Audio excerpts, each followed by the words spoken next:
I just want to say real quick before David starts that he and I did an interview yesterday, and it'll be on back out probably in a couple of weeks or something like that. So today will just be a little taste, but we went on for 2 hours and all kinds of really cool stuff.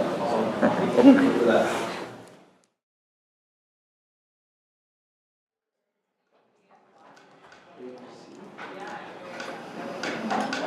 Okay, good morning and welcome. The description of my talk in the brochure was on the expectation I would have a little more time, and so I had narrowed down the topic a little bit, and I'm going to be talking about the koshas, or the stages of becoming in the process of consciousness becoming the world and all our experiences. To start at the beginning, I guess you could say, is what is called para-brahman, or pure divinity.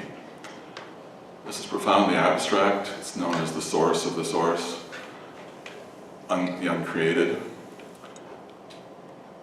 The best analogy to use would be pure consciousness. We all have experiences of consciousness in the world. We're out there, we're seeing each other here, and in the play and display of our experiences. But that's all consciousness with content. Pure consciousness happens when we go into a deep meditation and the mind stops for a moment. We have that experience of just silence, just awareness without content. That's pure consciousness. Pure divinity is kind of the exponential version of that, the source of the source, as I mentioned. And what might be called the afterglow of pure divinity is known as brahman. And brahman has 3 very subtle qualities: a quality of alertness, a quality of liveliness, and a quality of intelligence. They're not really qualities though, because qualities are usually like, this is white, it's much more subtle than that. But that liveliness stirs the alertness, and that alertness becomes conscious. It stirs it further, and it becomes aware, and it starts to move within itself. It doesn't just, but that liveliness doesn't just agitate alertness. It has an intelligence to it. So there's a smooth flow. It takes a direction, and so forth. So consciousness flows within itself, curves back on itself, and becomes self-aware. And this is the foundation of all experiences. And there's these 3 aspects. You can see here, A, B, and C. A is the observer, the person who's experiencing on the local level, the objects of observation out here in the world, and then the process of experience between them. Now, this is all very abstract, I know, but it's the foundation of all of our experiences, all form and phenomena. So I just try and get us a bit of an introduction to put this in a bit of context. So last year here, I talked about the observer side more and the 7 stages of enlightenment. I'm not going to have time to talk about that today, so you can see my talk on my website if you're interested in that. And today I'm going to be talking about the B side, the stages of becoming, or the object side. So if you think of yourself experiencing it in the world out here, we're going to talk about the stages of this side of it. When someone is first self-realized, they wake up to the self, or we could say the self, or the consciousness within wakes up to itself inside. It's only in the later stages that we become aware that the screen on which all of this is playing is also consciousness. So it's consciousness here looking out, it's consciousness here looking back through the world of phenomena. So we're going to talk about that. And the stages of that becoming, there's a model in the Vedic tradition called the koshas, which means sheaths. And so you have your physical body, there's an energy body that suffuses it and kind of sticks out a little bit. People talk about auras and that kind of thing. And then there's a mental body that surrounds that, a little bit bigger. And then there's another layer, and another layer, so on going out. But today we're going to talk about it in the reverse, from the top down. Same kind of idea, but from the reverse perspective. Now, when you look at kosha models online, you'll probably often find descriptions of 5 koshas. And this is because from the experience of self-realization or even unity consciousness, a later stage where the world and the self within and the self without are united, the experiences of self is of consciousness being infinite and eternal. So it's not seen as a kosha at all. But in a later stage, when you go beyond consciousness into brahman, that I mentioned back at the beginning, then you realize that consciousness is also a kosha, because there was that process going on where alertness stirred, or liveliness stirred alertness and became conscious and curved back on itself. And so it has an origin. It's not an origin in time or space, because it's prior to those things, but there's kind of a sense of origin, a sense of beginning in that. And so it turns out it too is a kosha. Now I'm going to start off by talking about the stuff on the left, and the stuff on the right I'll come back to shortly. So the next stage of becoming after that consciousness curving back on itself is what is known as the chittamaya prakosha stage. And this is when consciousness is curved back on itself, and then it curves back in on itself again, and then it curves back in on itself again, and I can't do it with one hand very well. And it loops in on itself and into more and more contracted infinities until it starts to become more, solid is the wrong word, it's premature for that, but more dense, more experienceable. It gains more qualities and stuff as we go down this list. So the next kosha that arises is known as the bliss body, and that's the first one that a lot of them talk about. That is sometimes known as the causal or the celestial level, and this is when actual becoming starts to happen in a concrete kind of a way. Well, concrete, abstract kind of a way, but it's actual becoming. This is the level of fine vibration, and so on. And then the next layer is known as the body of the intellect, the buddhi, or it's also the level where we experience fine feelings, or intuition, that kind of thing. And then we have the mental body, which is also where we process our sensory information on that level. And we then the energy body, where we experience breath and emotions and so on like that, the prana body. And finally the annamaya kosha, which basically means food body, that's our physical body. Now, on the right-hand side, you see a series of other pieces of information. The first item on the vertical, beside the vertical bar, is the chakras. There's a correspondence between these 7 levels and the 7 chakras. Now, it's not back and forth, because the chakras themselves only function. The chakras come in as a universal set on the bliss body, the Ananda, number 3 there. They come in as a universal set, and then they gradually express forward, and we get more individualized. The first 3 are all universal, and then it starts to become more localized as you move forward. And so the chakras are first expressed as a universal set, and then they kind of come in through the layers up to the prana kosha. However, there is the 7 chakras are 7 because they're representing those 7 levels in the physiology. But because they function in these 4 different levels, that's why people describe them in various ways. For example, chakras depicted as a geometry, chakras depicted as a vortex, or as a flower. This is experiencing them on different levels.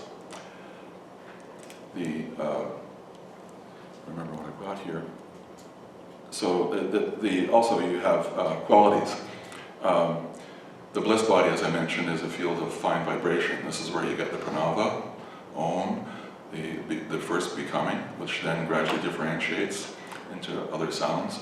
And then you see beside that is the space, the element of space arises. So you have this consciousness curve back on itself until that space of awareness between awareness and itself becomes manifest, and you have the subtle quality of space, and in that space is fine vibration and becoming. And then the we step forward, and there's a geometry that arises on the next level, in level 4, where the aspect kind of creates subtle structure, what people call sacred geometry oftentimes. You get these fine structures. And the puzzle for me was why structure arose at that level. But it turns out on a very subtle level, there's these fine, devata it's called, fine aspects of intelligence, laws of nature.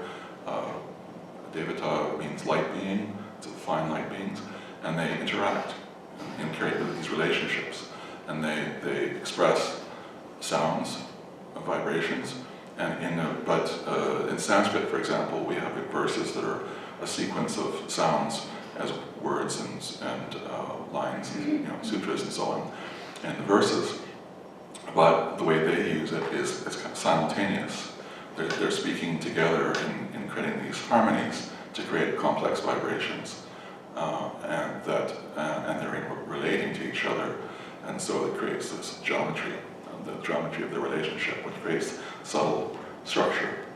And then as you get onto the mental body, then it creates a field value, like a cloud of interrelationship. And then that gradually solidifies through the next couple levels into a physical world. So you can see there's the space, air, fire, water, earth, as it gets more and more dense, and the qualities associated. And those have associations with the senses as well. The eyes, for example, are attuned to the fire element, and where touch is attuned to the air element. And sound, of course, hearing, of course, to the vibration, to sound, and so on. And another interesting detail here, most people live in 5, 6, and 7 down at the bottom there. They live in their mind, emotions, and physical body. That's what they experience as their reality. And they'll have fine feelings and intuitions, but it's sort of a little more subtle, a little less conscious. But through the practice, spiritual practice, you develop awareness of the more subtle levels. Sometimes people go straight into consciousness and develop that, and then come back and fill in the gap. But as this becomes matured and more complete, you then start living in 1, 2, and 3. And you may notice that the first one of the characteristics is Sat, which means the absolute or pure being. So there's a number of names for this. And then Chit, and then Ananda, Satchidananda, which is the name for an established self-realization. The Buddhist equivalent is Nirvana. So it's essentially the person shifts into living in the upper koshas more. They're still in the body and so on, but they become more dominant, more real as they become established.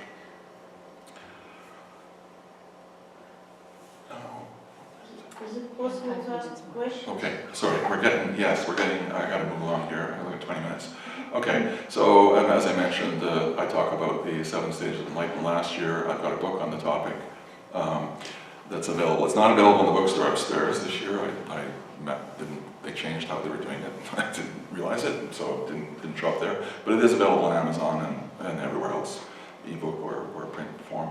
This is where I talk about the 7 stages of enlightenment. And that's my website. So, yes, any questions? Yes. Yeah, can you come back to the first slide? This one? No, the earlier.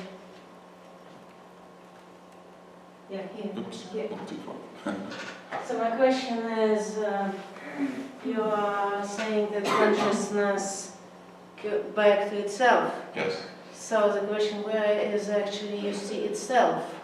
It looks like it's here, but how about all that? It curves back on itself, and then Yeah. it recognizes itself, it sees itself across. But yes, it happens multiple times, and it curves back on itself again and again and again. Right, but in order to recognize itself, it should be itself somewhere.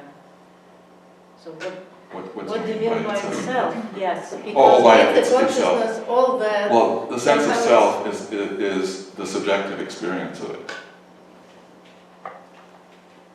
Just one thing, just I don't have a question, but you divide the stage of the experiencer, experience and experience, right? And we all know this from meditation. But I noticed, you know, I think it's a great way to start, becoming aware of oneself and becoming aware of, but ultimately, and that's what I was missing a little bit, ultimately we just have, you know, experiencing, instead of like the experiencing Yes. and like. But that's what I talked about last year, the process, yeah. So you wake up to A, as the self experiencing all this, then you wake up to being B also. So you are not just the experiencer, but you're what is being experienced. They become one thing, leading just the process of experience. And then that too unites, and then you go beyond consciousness into Brahman. Could you explain that last point? So when you transcend the seer, the seen, and that which is the process of being, what is that like as being pure Brahman? Well, what is Brahman? From an experiential standpoint, what is Brahman? Well, Brahman is beyond this process of experience. So it's not, Brahman isn't something you experience. You know it by being it, or you know it by recognizing you are it. So once consciousness knows itself fully, it's kind of like it's been looking in on itself all this time. And then once it knows itself fully, it realizes it can look behind itself and look beyond itself. And then it can see that dynamic of alertness becoming liveliness during alertness and becoming conscious and so on like that. And then you recognize Brahman. But Brahman can only be known by itself. So would you call that God? No, this pure divinity is what I would refer to as God, So beyond, which is beyond the para-Brahman. And beyond that. I'm going to throw in the Western metaphysics. Yeah. There's the Spirit, the Son, and the Father. And you go back to the Father, the Source. Is the Source the para-Brahman or the Brahman itself? In other words, the transcendent reality is beyond Brahman, correct? It's Right. The absolute is beyond Right. Brahman. Right. Well, it's beyond absolute as well. It's because it's the source of the source, but it's beyond any kind of conception or any kind of. It's beyond even because Brahman is beyond any kind of experience or value of mind or any concepts or whatever. And it's uncreated.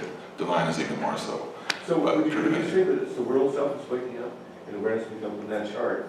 You talk about not just the individual self, but the world self. Well, when enough individuals in the group consciousness wake up, then it raises the whole thing, whole group consciousness, and then a lot of people start experiencing as if awake, even if they're not. There's a bit of, in my talk, with my conversation with Rick Archer, he mentioned at the beginning, we go into the mechanics of that a little bit, and some of the dynamics that are going on. Like right now, there's also those, I mentioned about Devata value, there are qualities of intelligence that are in the physiology that are waking up now too, and that's some of those are universal. And so when those wake up, they wake up through everybody. So it's another part of the process of the whole thing rising up. So it's just trying to confirm my understanding. It's going beyond your consciousness. Because when I take sports in college, I went through that routine, where you're thinking about what you're doing all the time. And when you're thinking about it, you're not that good. And if you do it enough, then it happens without you thinking. Yeah. And that, I can see that as, and that was a very joyful and semi-religious experience. But now there's other ways to get there besides playing sports. It's meditation. Right. And that's kind of a local version, and it's like the idea of as above, so below. So all of our experience is founded in the universal principles. So the idea here was like a crash course, and so it was one little bit, which unfortunately was a little abstract, I know, and in the time frame I had I couldn't give enough examples and so on like that. I think there's one other thing too, and that's acceptance. As it comes back around, you have to embrace what you're seeing. And as it keeps coming back around, you're still open to embracing it. And then at some point you go behind. It's actually one of those interesting things. I had an email last week. We were talking with someone who is experiencing being complete for the third time. And so there's kind of so you get to this point where it seems complete and all this kind of stuff, and then you go to the next layer, and it's a whole other thing, and a whole different kind of business that can unfold. Yeah, it's as far as I can see, it's not a process that ever finishes in the time frame we have. But there's certainly potential that's much greater than what we generally recognize in our culture at the moment. Yeah, the key is to what are you connected with once you go beyond consciousness. That's a lot of Yeah. different perspectives Well, on that. it's handy because there isn't a lot of conversation about this yet, and there are people going through these stages. So being able to support that is quite important. Yeah, but we do need to give her time to set up. So I might have to stop here. Thank you. Thank you.